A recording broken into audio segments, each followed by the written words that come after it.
banyak kes yang berlaku. Penganiayaan terhadap binatang, penganiayaan, macam-macam. Tetapi maksud dia, kalau kita tak bersuara, siapa lagi yang nak bersuara bagi pihak gajah itu? Anda pergilah lihat sendiri bagaimana video-video yang dikongsikan oleh sahabat-sahabat sejak 2-3 bulan yang lampau.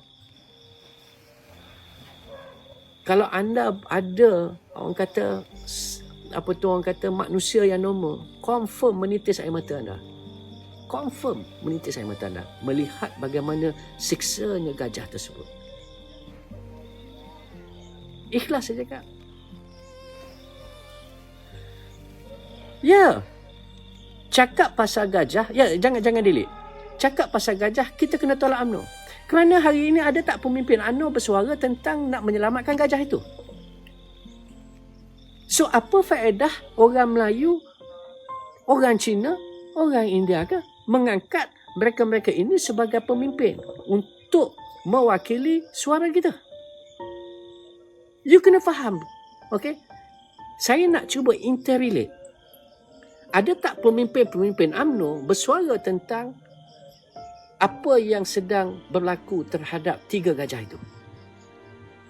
That means bila kita nak menyokong mana-mana pemimpin, pemimpin itu sepatutnya mendengar suara kita. Nama pun wakil rakyat. Mereka adalah wakil kepada kita.